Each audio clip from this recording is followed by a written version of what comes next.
আমাদের শুভ মানসিকতা, শুভ বিচারে, শুভ কর্মে মানুষ সন্দেহ করেন, প্রশ্ন করেন, প্রমাণ চান, শুদ্ধতার পরীক্ষা দিতে বলেন, আর তখন নিশ্চিত রূপে কষ্ট হয়। আমরা ভাবি এটাই হলো জীবন। এত শুভ ভাবনা ভেবেও, শুভ কর্ম করেও মানুষ আমাদেরই সন্দেহ করেন। দুঃখ অবশ্যই হয়, কিন্তু দুঃখী হবার কোনো প্রয়োজন নেই। কেন নেই? কারণ যদি কেউ আপনাকে সন্দেহ করে, করতে দিন। সংসারে কি হয় তা দেখুন। এই সংসারে সোনার শুদ্ধতাকেই পরখ করা হয়, কয়লার কটুতাকে নয়। আপনি হলেন স্বর্ণ, তাই আপনার শুদ্ধতা অবশ্যই পরখ করা হবে। সেটা তো হবেই হবে। আপনি নিজেকে দুঃখী করবেন না। আপনার কর্ম শুধু একটাই, স্বর্ণর মতো উজ্জ্বল থাকা। এই সংসার আপনার ভাবনা, চিন্তা, কর্ম এবং শুদ্ধতার প্রমাণ পেতেই থাকবে। তাই আসুন আর আমার সাথে ভালোবেসে বলুন, রাধা রাধা। অনেক সময় এমন হয় যখন মানুষ আমাদের সত্যকে অস্বীকার করতে থাকেন আর মানুষের মিথ্যে কথাগুলিকে গ্রহণ করেন, তাও আবার অত্যন্ত সহজে। তখন আমাদের খুব দুঃখ হয়, বড়ই ক্রোধ হয় মানুষের এই মানসিকতা নিয়ে। কিন্তু এটা জানা অত্যন্ত গুরুত্বপূর্ণ যে এমন কেন হয়। কারণটা কি আপনি? আপনারই কি কোনো দোষ রয়েছে? কখনোই নয়। কারণ হলো এটা যে এই যে সত্য, এই সত্যের মূল্য অত্যন্ত অধিক। এতটাই অধিক যে অনেক সময় অনেক ধনী ব্যক্তিও এর মূল্য মেটাতে পারেন না। সেখানেই যদি মিথ্যের কথা বলি, তাহলে এর মূল্য অত্যন্ত কম। অত্যন্ত সহজেই মিথ্যে সবার মধ্যে বিক্রি হয়। সত্যি বলতে এটা ভাবা আপনার কর্ম নয় যে লোকে কেন আপনাকে বুঝতেই পারেন না, আপনার সত্য কেন বুঝতে পারেন না। আপনার কর্ম হলো আপনার সত্যের সাথে দাঁড়িয়ে থাকা, সেই সত্যের সাথে চলতে থাকা। কারণ সত্য তার কাছেই আসবে যে সত্যকে খুঁজে নিতে চায়। নয়তো বেশিরভাগ মানুষ মিথ্যেকে নিয়েই প্রসন্ন রয়েছেন। আপনি সত্যের সাথে কর্মের পথে অগ্রসর হতে থাকুন। সত্য বেশি দিন লুকোনো থাকে না। সংসারের সম্মুখে এটা অবশ্যই একদিন আসবে, কিন্তু তখনও সেটা মানুষের ওপর সে বিশ্বাস করবে কি করবে না। আপনি কর্ম করতে থাকুন আর আমার সাথে ভালোবেসে বলুন, রাধা রাধা। জীবনে যখনই আমরা এমন কোনো পথে চলতে চাই যা মূলত কাঁটায় ভরা ছোট পাথর থাকে, যা বিঁধে যেতে পারে, তখন আমরা কি করি? আমরা পাদুকা ব্যবহার করি, আর তারপরে আমরা খুব সরলভাবে সেই পথে অগ্রসর হতে পারি। কিন্তু যদি পাদুকা আর পায়ের মাঝে কোনো ছোট পাথরও এসে ফেসে যায়, তখন কিন্তু আমরা খুব কোমল পথও পার করতে পারবো না। কিছু বুঝলেন আপনারা? এর সারমর্ম হলো এটাই যে আমরা বাইরের যুদ্ধ জয় করতে পারি, সেখানে সফল হতে পারি, কিন্তু তার থেকেও অনেক বেশি গুরুত্বপূর্ণ আর অনেক বেশি কঠিন অন্তরের যুদ্ধ হয়। অন্তরের সমস্যাগুলি হয় লোভ, মোহ, ক্রোধ, লালসা, ভয়। যদি এইগুলি আপনার মধ্যে থাকে, তাহলে আপনি সংসারের যে কোনো স্তরে পৌঁছতে পারেন, অনেক বড় বড় যুদ্ধ জয় করতে পারেন, কিন্তু আপনি সন্তুষ্টি পাবেন না। তাই সর্বপ্রথম নিজেকে শুধরে নিন, তারপরে এই সংসারকে জয় করুন। তবে তার আগে আমার সাথে ভালোবেসে বলুন, রাধা রাধা। কখনো কখনো আমরা কোনো কাজ আরম্ভ করার বিষয়ে ভাবি, তারপর আরো ভাবি, তারপর আরো ভাবি, আর ভাবতেই থাকি। দেখুন, এটা কোনো অন্যায় নয় যে আমরা কোনো কাজ আরম্ভ করার পূর্বে তার বিষয়ে ভাবনা চিন্তা করছি, সেটা বোঝার চেষ্টা করছি, ঠিক আছে, কিন্তু সম্পূর্ণ সময় এই চিন্তায় ব্যর্থ করা উচিত নয়। যদি আপনি বেশি সময় লাগিয়ে ফেলেন তাহলে সময় আপনার ওপর অবশ্যই রুষ্ট হবে। আর কেনই বা হবে না? আপনি সময় নষ্ট করছেন, আর সেটা উচিত নয়। দেখুন, নিশ্চিতভাবে ভাবনা চিন্তা করুন, বিবেচনা করুন, পূর্ণরূপে করুন, কিন্তু এটাও মনে রাখবেন যে উচিত সময়ের মধ্যে আপনাকে কর্ম আরম্ভ করতেই হবে। যদি ভাবতেই থাকেন তাহলে কর্ম আরম্ভ করতে পারবেন না। আর এই সময় অত্যন্ত বলশালী। যদি একে সম্মান করেন তাহলে তা আপনার সাথে থাকবে, আর যদি না করেন তাহলে থাকবে না। আসুন সময়কে সম্মান করুন আর আমার সাথে ভালোবেসে বলুন, রাধা রাধা। আপনি কখনো ভেবে দেখেছেন কি সেই জিনিস যা আপনাকে সামনে এগোতে বাধা দিচ্ছে?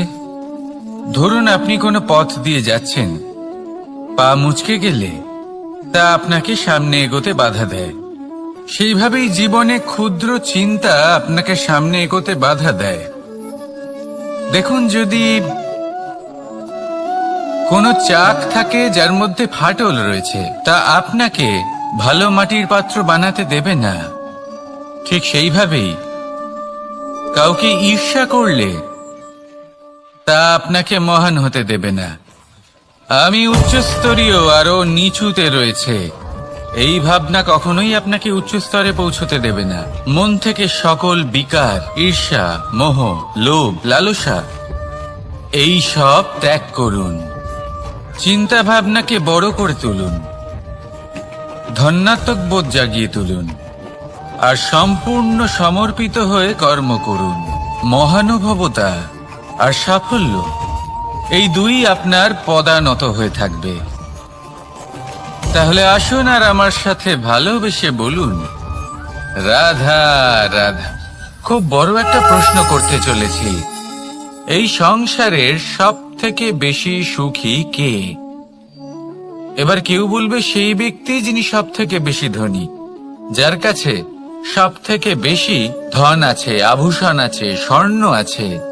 কেউ বলবেন কোন রাজ্যের রাজা, কারণ তিনি শাসন করতে পারেন, তার আদেশ ছাড়া কোনো কাজ সম্ভব নয়, ইত্যাদি ইত্যাদি। এর উত্তর যদি আমি দিই তাহলে এটুকুই বলবো, সংসারের সব থেকে সুখী ব্যক্তি হলেন তিনি যিনি সন্তুষ্ট। তার কাছে সন্তোষরূপী ধন আছে যা তাকে সুখী রাখে। এবার এই সন্তুষ্টি সেটা কিভাবে আসে জীবনে? এটা আসে ধৈর্যের কারণে। ধৈর্যের এই অনুভূতি অত্যন্ত শক্তিশালী। এই ধৈর্যই কিন্তু আমাদের ধরিত্রীকে ধরিত্রী মাতা করে তোলে, কারণ ধরিত্রী মাতা ধারণ করেন, সহ্য করেন, ধৈর্য ধরেন এবং নিজের কর্ম করতে থাকেন। সেটা ধৈর্যই ছিল মাতা সীতার মধ্যে, যা রাবণের অন্ত করে দিল। এই ধৈর্যের কারণেই নারায়ণ কুর্ম অবতার ধারণ করেছিলেন, বড় একটা পর্বতকে পৃষ্ঠে ধারণ করেছিলেন এবং সমুদ্র মন্থনকে সম্ভব করেছিলেন। সেই জন্য সর্বপ্রথম মনের মধ্যে ধৈর্যকে নিয়ে আসুন। এই ধৈর্যই আপনাকে সন্তুষ্টির পথে নিয়ে যাবে, আর এই সন্তুষ্টি আপনাকে লোভ, মোহ এবং লালসার পথ থেকে দূরে নিয়ে সুখের পথে নিয়ে যাবে। আর তখন এই মন প্রসন্ন হয়ে বলবে, রাধা রাধা। এই সংসারে এমন কখনোই হবে না যে আপনি কিছু একটা করলেন কিন্তু তার মূল্য আপনাকে দিতেই হলো না। যে কোনো কাজের জন্য, যে কোনো কর্মের জন্য আপনাকে মূল্য দিতেই হবে। প্রকৃতিও আমাদের এটাই শেখায়। আকাশে দেখুন সূর্যকে, প্রত্যেকদিন আমাদের প্রকাশ প্রদান করেন। এনাকে সূর্য নারায়ণ বলা হয়। ইনি কি মূল্য প্রদান করেন? নিজে জ্বলতে থাকেন। ধরিত্রী মাতা, এই ভূমি, ইনি কি মূল্য প্রদান করেন? প্রহার সহ্য করেন। আমরা এই ধরিত্রীতে প্রহার করে মাটি খুঁড়ে তাতে বীজ বপন করি, তবেই আমরা অন্ন লাভ করি, তবেই ফসল পাই। জীবনে যদি আপনাকে সফল হতে হয়, সম্মান পেতে হয়, যশ পেতে হয়, তাহলে আপনাকে মূল্য দিতেই হবে। যদি আপনি সাফল্য লাভ করতে চান, তাহলে দিন রাত আপনাকে ত্যাগ করতে হবে, যেখানে সমগ্র সংসার সন্তোষ অনুভব করছে আর আপনাকে করতে হচ্ছে পরিশ্রম। যদি আপনি সম্মান প্রাপ্ত করতে চান, তাহলে আপনাকে সেই সুখ ত্যাগ করতে হবে যা সবার কাছে রয়েছে। যদি আপনি যশ লাভ করতে চান, তাহলে নিজের অন্তরকে মেরে ফেলা আপনাকে শিখতে হবে, তবেই আপনি যশ লাভ করবেন। জীবনে শুধুমাত্র ধন মূল্যবান নয়, কিন্তু এই যে মূল্যের কথা আমি বলছি, সেটা যদি আপনি দিতে পারেন, তাহলে নিশ্চিত রূপে এটা আপনাকে আরো মূল্যবান করে তুলবে, নিশ্চিত রূপে গড়ে তুলবে। তাহলে এটাই করুন আর আমার সাথে ভালোবেসে বলুন, রাধা রাধা। असतो मा सद्गमय, तमसो मा ज्योतिर्गमय, मृत्युर्मा মৃতঙ্গময়। জ্ঞান সেটাই যা অসত্য থেকে সত্যের পথে চালিত করে। প্রকাশ সেটাই যা অন্ধকার থেকে আলোর পথে নিয়ে আসে। জীবন সেটাই যা মৃত্যু থেকে অমরত্বের পথে নিয়ে যায়। এবার এই তিনটে, জ্ঞান, জীবন এবং প্রকাশ, একই রকম। শূন্য থেকে এর উৎপত্তি হয় এবং আস্তে আস্তে আপনার জীবনে বিস্তার লাভ করে। এবার আমরা এটাই ভাবি যে কেমন করে এই তিনটিকে আগলে রাখা যায়। এর উত্তর হলো, এদের আগলে রাখার প্রয়োজনই নেই, ভাগ করে দিতে হবে। কোনো বৃক্ষকেই দেখে নিন, একটি বৃক্ষ অনেক বছর ধরে বেঁচে থাকে। কেন? কারণ সে ভাগ করে দিতে জানে। সে নিজের বীজ ছড়িয়ে দেয়, এই ধরিত্রীতে দেয়, সেই বীজ যা অঙ্কুরিত হয়ে এক নতুন বৃক্ষকে জন্ম দেয়। শুধু ছড়িয়ে দিয়ে একটি বৃক্ষ জীবন দান করতে পারে। যদি কোনো ব্যক্তি জ্ঞান ছড়াতে শিখে যান, যদি প্রকাশ, আলোর কিরণ ছড়িয়ে দিতে শিখে যায়, কোনো ব্যক্তি তার জীবনের সুখ ছড়িয়ে দিতে শিখে যান, তাহলে তিনি মৃত্যুর পরও মৃত হন না। এই ভাগ করে দেওয়ার সুখটাই কিছুটা আলাদা। এই সুখ অনুভব করুন আর আমার সাথে ভালোবেসে বলুন, রাধা রাধা। এই সংসারের সব থেকে বড় যুদ্ধ কোনটা? দেব-অসুরের যুদ্ধ যা অনেক বছর ধরে চলেছিল, নাকি রাম রাবণের যুদ্ধ, নাকি মহাভারত? না, সংসারের সব থেকে বড় যুদ্ধ হলো সেইটা যা নিজের সাথে লড়া হয়, নিজের মনের সাথে লড়া হয়, নিজের অন্তরের সাথে লড়া হয়। এটাই সব থেকে বড় যুদ্ধ। এবার নিজেই দেখুন আপনার সব থেকে বড় শত্রুকে। আপনার স্বার্থ, আপনার কামনাগুলি, আপনার অহংকারগুলি, যা আপনাকেই নষ্ট করে দেয়। যদি এদের ওপর আপনি বিজয় লাভ করতে পারেন, তাহলে ধরে নিন এই সংসারে সবার ওপরে আপনি বিজয় লাভ করতে পারবেন।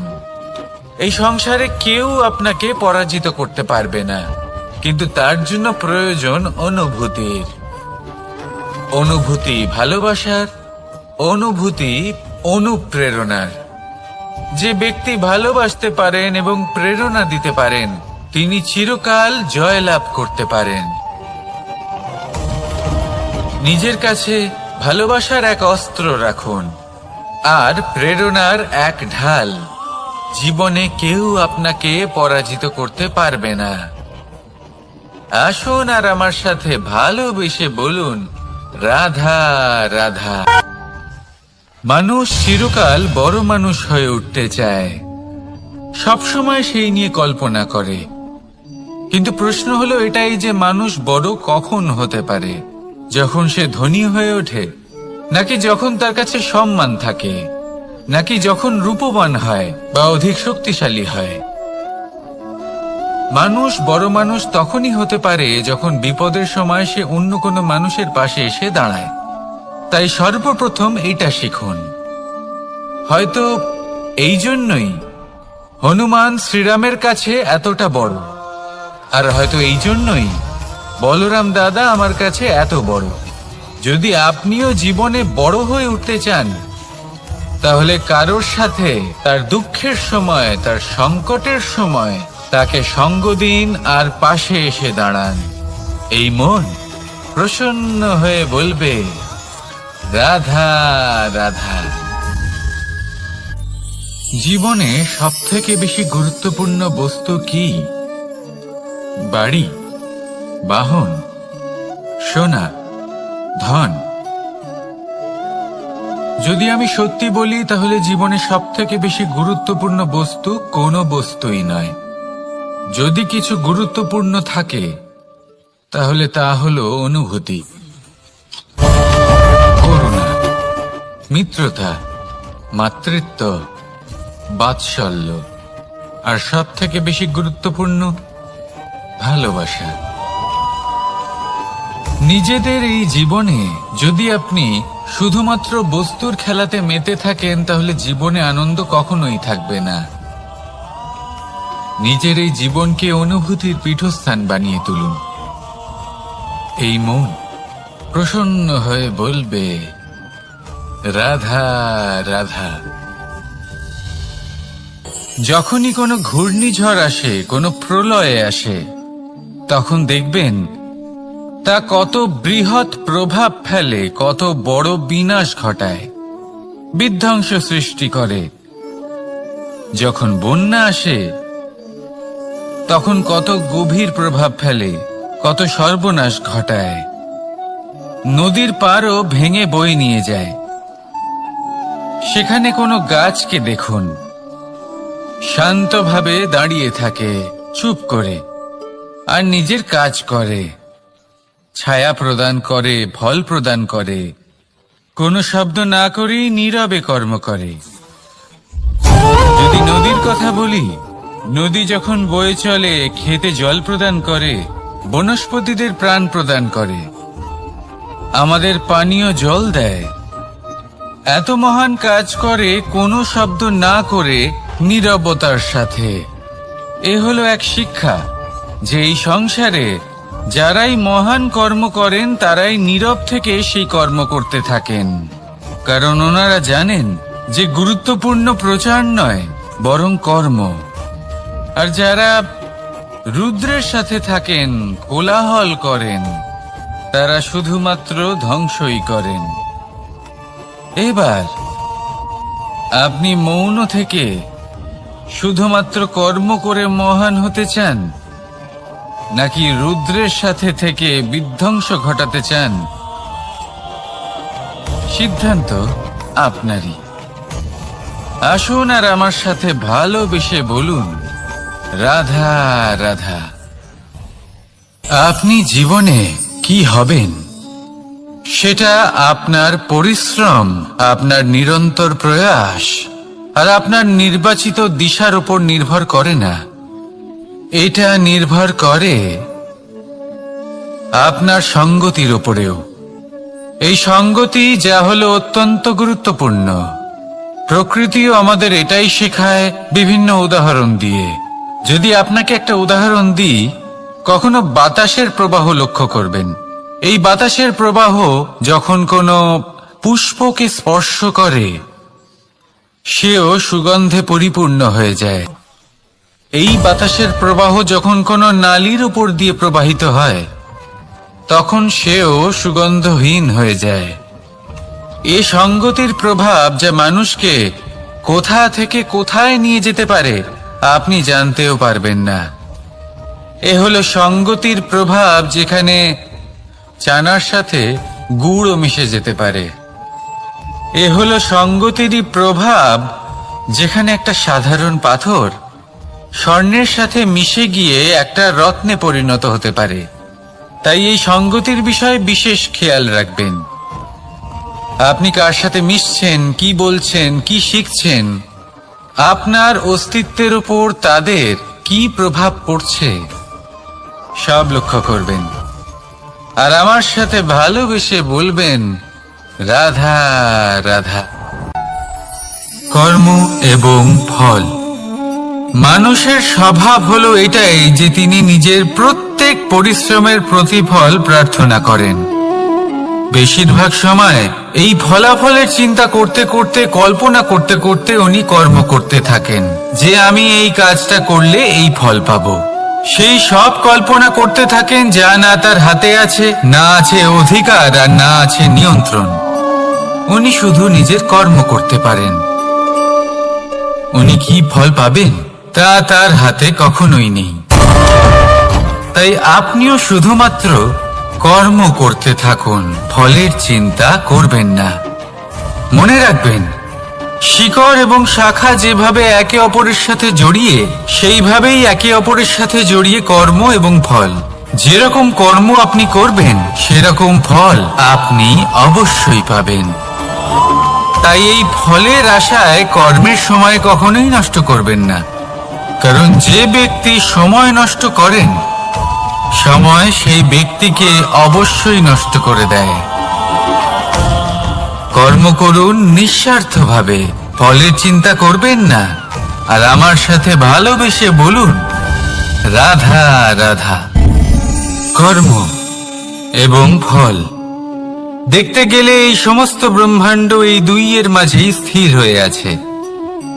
মানুষজন কর্ম করেন ভালো ফল লাভের আশায়, আর ভালো ফল লাভের আশায় উনি এটাই ভুলে যান যে উনি যে কর্ম করছেন তা কি করছেন। আমি বলেছিলাম কর্ম করুন ফলের চিন্তা না করে, কিন্তু কি কর্ম করছেন সেই বিষয়ে ভাবাটাও অত্যন্ত আবশ্যক। নয়তো অনেক সময় আমরা এমন কর্ম করে ফেলি যা না চাইতেও বিষে পরিণত হয়, যা হয়েছে দুঃশাসনের সাথে, দুর্যোধনের সাথে, গুরু দ্রোণের সাথে। একজনের মানসিকতা উচিত ছিল না, একজনের বিবেক উচিত ছিল না, আরেকজন যে পক্ষ নির্বাচন করেছিলেন সেই পক্ষ উচিত ছিল না। আর যা কিছু ওনাদের সাথে হলো, আপনার, আমার, আমাদের সকলের সাথে তা হতে পারে। আমি বলেছিলাম কর্ম করুন, ফলের চিন্তা করবেন না, কিন্তু এই কর্মের বিষয়ে বিচার করে দেখাটাও ততটাই আবশ্যক। দেখুন, কর্ম করার উচিত প্রক্রিয়া ফলের চিন্তা না করা, কিন্তু যদি আপনার কর্ম শুভ হয় তাহলে তার ফলও নিয়তি আপনাকেই দেবে। সর্বদা কর্ম করার সময় এটা ভাবুন যে আপনার এই কর্ম এই সংসারকে, এই সমাজকে, আপনার পরিবারকে, আপনার আশেপাশের মানুষজনকে কোন দিশায় নিয়ে যাবে। যদি এটা সবার জন্য মঙ্গলময় হয় তাহলে কর্ম করতে থাকুন। আর হ্যাঁ, নিশ্চিত রূপে ফলের চিন্তা করবেন না। আসুন আমার সাথে ভালোবেসে বলুন, রাধা রাধা। বটবৃক্ষের বীজ সর্ষের দানার থেকেও ছোট হয়, কিন্তু যখন তা নিজের রূপ ধারণ করে তখন তা বিশাল বৃক্ষের আকার ধারণ করে, যা সহস্র বছর ধরে বেঁচে থাকে, ছায়া প্রদান করে, পাখিদের আশ্রয় প্রদান করে, আর দেয় পথচারীদের বিশ্রাম করার স্থান। কেন? কারণ সেই ছোট বীজ তা মাটির ভেতরে গিয়ে নিজের খোলস ত্যাগ করে। অন্ধকারে থাকে সে, যতই আলো আসুক না কেন, যতই বর্ষা আসুক না কেন, সব সহ্য করে। আর তারপরে একটা চারা গাছ অঙ্কুরিত হয়, তারপর ধীর গতিতে একটা বিশাল বৃক্ষতে পরিণত হয়। দেখুন, জীবনে কঠিন সময় আসে, এই জন্য নয় যে আপনি হার মেনে নেবেন, এই জন্য আসে যাতে আপনি ভবিষ্যৎ নির্মাণের জন্য নিজেকে তৈরি করতে পারেন। যদি কঠিন সময়ে আপনি ওই বীজের মতো দৃঢ় হয়ে থাকতে পারেন, তাহলে আপনিও একদিন সেই বিশাল বৃক্ষের মতো নিজের অস্তিত্ব গড়ে তুলতে পারবেন, যা সহস্র বছর পর্যন্ত মনে রাখা হবে।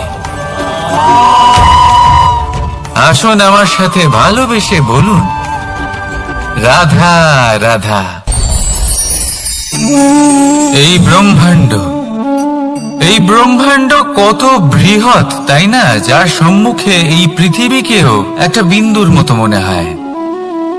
আর এই পৃথিবীতে আমরা কে হই, আমাদের আকার কিরকম, আমাদের অস্তিত্বই বা কি? যখন আমরা এভাবে ভাবি তখন মনে হয় আমরা কিছুই নই। তা আমরা যখন কিছুই নই, তাহলে আমরা এত চিন্তা করি কেন? কি ভেবে ভয় পাই? কাকেই বা এত ভয় পাই? কে আমাদের মারতে পারে আর কেই বা আমাদের জন্ম দেবে? আত্মার আসলে না কখনো জন্ম হয় আর না কখনো মৃত্যু। আত্মা শুধুই শরীর বদল করে। আপনি, আমি, আমরা সকলে এই শরীর নয়, আমরা হলাম আত্মা, যা হলো পরম আত্মার পরম অঙ্গ। সেই জন্য মনে রাখবেন, বাইরের কোথাও দেখবেন না, নিজের অন্তরের গভীরে গিয়ে দেখুন, আত্মাকে উপলব্ধি করতে শিখুন। ক্লেশ, ভয়, চিন্তা, এই সব কিছুর থেকে নিজেকে দূরে রাখুন, তাহলেই উপলব্ধি করতে পারবেন পরমাত্মাকে। তাহলে আসুন আমার সাথে ভালোবেসে বলুন, রাধা রাধা। পরিবর্তন এই সংসারের শাশ্বত নিয়ম। কোন রাজা নেই যিনি চিরকাল রাজা থাকেন, কোন ধনী ব্যক্তি নেই যিনি চিরকাল ধনী থাকবেন। এই সংসারে সূর্যের স্থান নেওয়ার জন্য চন্দ্রিমার আগমন ঘটে। কোন স্থান যাকে পতিত বলা হয়েছিল, সেখানে মহল তৈরি হয়েছে। কোন স্থান যাকে আজ মলিন বলা হয়েছে, কাল সেখানে মন্দিরও স্থাপন হতে পারে। কোন ঋতু চিরকালের জন্য থাকে না, কখনো সময় চিরকাল একরকম থাকে না। আজ যে আপনার কাছে রয়েছে, কাল অন্য কারোর ছিল। আজ যে আপনার কাছে রয়েছে, কাল তা অন্য কারোর কাছে চলে যাবে। আপনার সাথে কিছু থাকলে তা হলো আপনার কর্ম, কিন্তু সেই কর্মের পরিণামও আপনার নয়। আপনি শুধু কর্ম করুন, বাকি সবকিছুই পরিবর্তনশীল। কিন্তু সেই পরিবর্তনকে দেখে ভয় পাওয়ার প্রয়োজন নেই, তাকে স্বাগত জানান। যদি আপনি হাসি মুখে সেই পরিবর্তনকে স্বাগত জানান, তাহলে এই পরিবর্তনও হাসি মুখে আপনার সাথে থাকবে। আসুন আমার সাথে ভালোবেসে বলুন, রাধা রাধা। সঞ্চয় মানুষের যখন থেকে বোধ বুদ্ধি হয়, সঞ্চয় করতে আরম্ভ করে দেন। সঞ্চয় করতে থাকেন ভোজনের, সঞ্চয় অর্থের, সঞ্চয় শক্তির। নিজের জন্য করেন, নিজের পরিবারের জন্য করেন, নিজের স্ত্রীর জন্য করেন, সন্তানের জন্য করেন, সন্তানের সন্তানের জন্য সঞ্চয় করেন। সঞ্চয় করার জন্য ওনার কাছে অনেক কারণ রয়েছে, কারণ উনি এটা ভাবেন যে এই সঞ্চিত শক্তির জন্য কেউ ওনার কোনো ক্ষতি করতে পারবে না। মানুষ ভুলে যান একটা গুরুত্বপূর্ণ কথা, এই সত্য, উনি এই সংসারে খালি হাতেই এসেছিলেন, আর এখান থেকে ওনাকে খালি হাতেই যেতে হবে। যা এখানকার তা এখানেই থেকে যাবে। আর যদি কিছু ওনার সাথে যায়, তা হলো ওনার কর্ম, আর কিচ্ছু নয়। তাই যদি কিছু অর্জন করতে চান, তাহলে শুভ কর্ম অর্জন করুন, আত্মশক্তি অর্জন করুন, কারণ পরলোকে এটাই হবে আপনার সম্পত্তি। তাহলে কি এটা আপনি অর্জন করতে চান না? আসুন আর আমার সাথে ভালোবেসে বলুন, রাধা রাধা।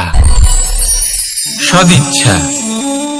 দেখতে গেলে 3 অক্ষরে তৈরি এই শব্দ, কিন্তু সমস্ত ত্রিলোক তার উপরেই আধারিত। আপনি এই সংসারে এসেছেন, তখন অবশ্যই শ্বাস নেবেন, কিন্তু তার বদলে আপনাকে কিছু তো দিতেই হবে।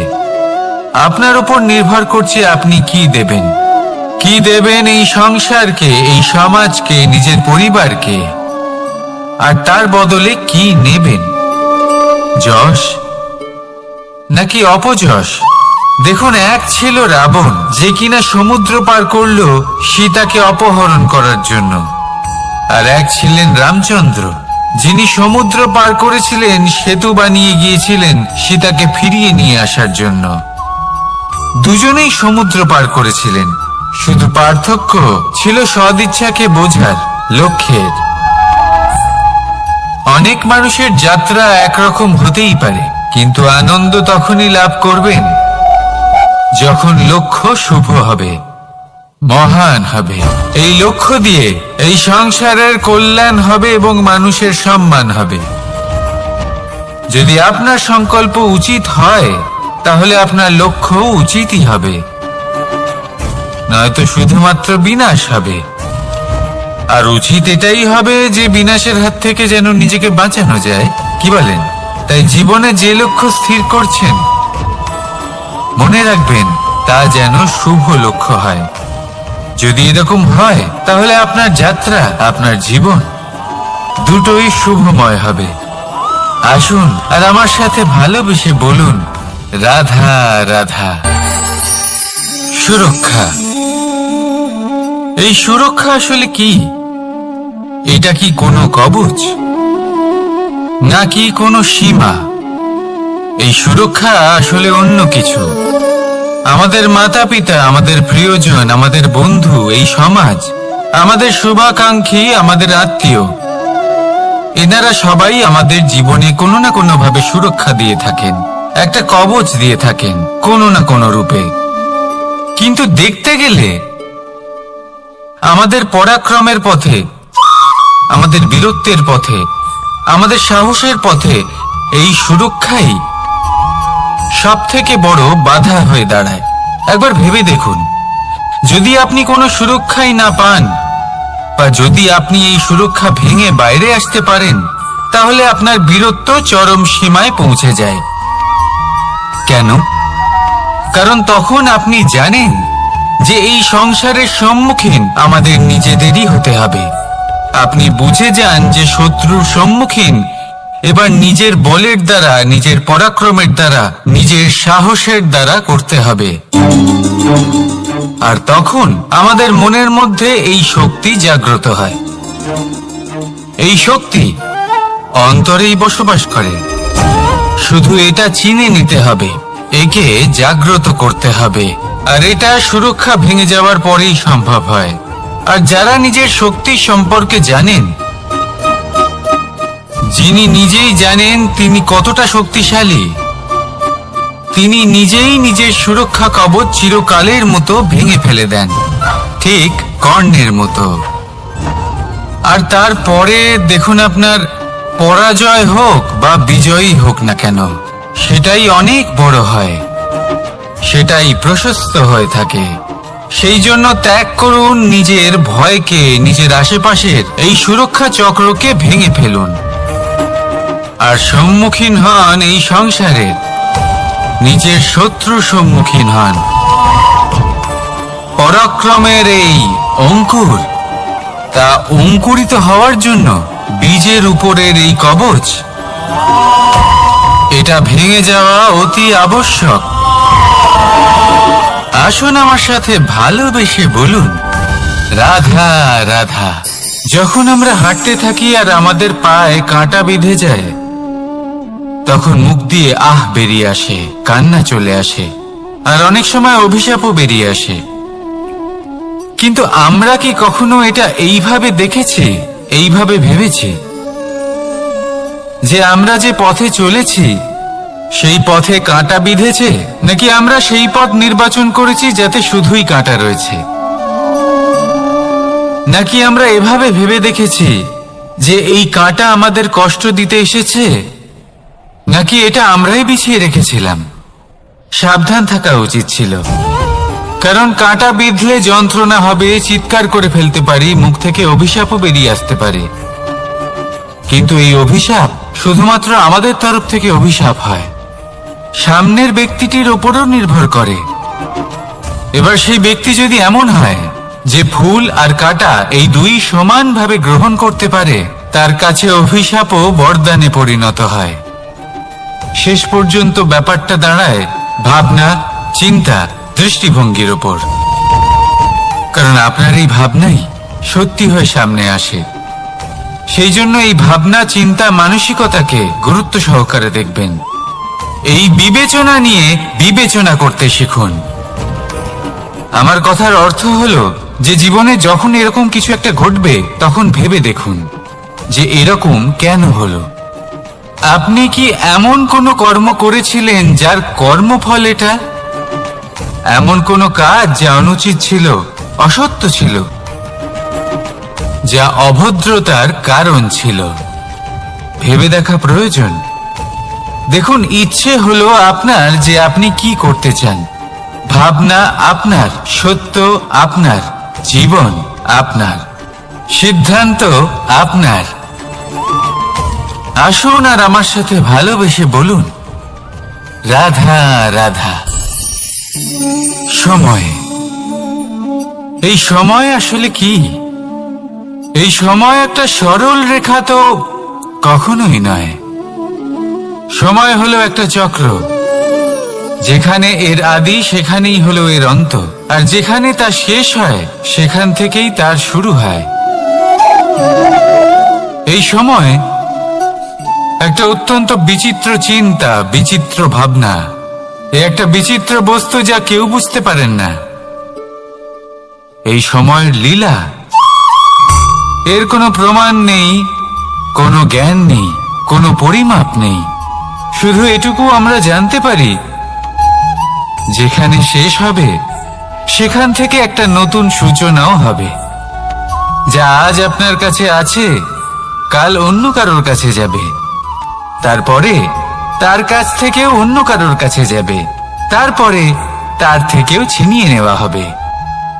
এই নিয়তির একজনের কাছ থেকে অন্যজনের কাছে আদান প্রদানের এই সময় হলো আপনার সময়। এই সময়ের সদ্ব্যবহার করুন, এই সময়কে বাঁচুন। আপনাকে শুধু এটাই সুনিশ্চিত করতে হবে যে আপনি কোন পক্ষে আছেন। আর সত্যি বলতে কি, আপনার জীবনের পরিণাম নির্ভর করে আপনার নির্বাচনের ওপর। আপনি কোন পক্ষ নির্বাচন করছেন। তাহলে মনে রাখবেন, জীবনে সেই পক্ষই নির্বাচন করবেন যা চয়ন করার পরে আপনি সুখ অনুভব করবেন, আপনি সন্তোষ লাভ করবেন, প্রসন্নতা লাভ করবেন। আর আমি এটাই সুনিশ্চিত করব যে এই পক্ষ যেন শান্তির পক্ষ হয়, এই পক্ষই যেন প্রেমের পক্ষ হয়। তাহলে চিন্তা করবেন না, আর আসুন আমার সাথে ভালোবেসে বলুন, রাধা রাধা। দৃষ্টি আর দৃষ্টিভঙ্গি, এই সমগ্র লীলা হলো এই দুইয়ের। বিচিত্র হতে পারে, কিন্তু এটাই সত্যি। এবার আপনাকে একটা উদাহরণ দিয়ে বোঝাই। অনেক সময় আপনি কোনো ব্যক্তিকে এটা বলতে শুনবেন যে আমি আমার নিজের উপরে গর্ব করি, আমি নিজেকে নিয়ে গর্ব করি, আমি খুব ভালোভাবে আমার মা বাবার সেবা করি, ওনাদের আমি সবসময় সুখী রাখি, ওনাদের আমি একটা বাড়ি দিয়েছি, সকল সুখ সুবিধা দিয়েছি, ওনাদের জীবনে প্রত্যেক জিনিস দিয়েছি আর দেব যা তাদের প্রয়োজন। এবার আমাকে বলুন যে আপনি কে হন। আপনি হলেন সেই বীজ যা আপনার মাতা পিতা রোপণ করেছেন। আপনার মা বাবাই আপনাকে এই সংসারে জন্ম দিয়েছেন। এবার এইসব কথার কি তাৎপর্য? এই হলো সেই ব্যক্তির দৃষ্টিভঙ্গি। এবার দেখা যাক এই প্রকৃতি আমাদের কি শেখায়। কখনো কোনো গাছকে দেখবেন, যখন সেই গাছে ফল আসে, সে মালিকে এটা বলে না যে দেখো আমি তোমাকে ফল খেতে দিচ্ছি। সেই বৃক্ষ এটা বলে না যে দেখো আমি তোমায় আহার করতে দিচ্ছি, কারণ ও জানে যে এটা হলো সেই মালির পরিশ্রম, এটা হলো তারই কর্মের ফল, আর এটা তারই পাওয়া উচিত। সে বলে যে তোমার জিনিস তোমাকেই অর্পণ করলাম, এ আমার জিনিস নয়। ও জানে সেই মালির গুরুত্ব আসলে কি, এটা হলো তার দৃষ্টিভঙ্গি। সেই জন্য আপনি জীবনে কোন ব্যক্তির মধ্যে, কোন পশু পাখির মধ্যে, কোন প্রাণীর মধ্যে, কোন পরিস্থিতিতে, কোন আবেগের মুহূর্তে কি দেখতে পাচ্ছেন, সেটা আপনার দৃষ্টিভঙ্গির উপরে নির্ভর করছে। তাই নিজের মনে ধনাত্মক ভাব জাগ্রত করুন, শুভ চিন্তা নিয়ে আসুন। এই ভাবনাই সত্য হয়ে সামনে আসবে। এই দৃষ্টিভঙ্গি এমন হয়ে যাবে যে আপনার জীবনে সবকিছুই শুভ হবে। তাহলে আসুন আর আমার সাথে ভালোবেসে বলুন, রাধা রাধা।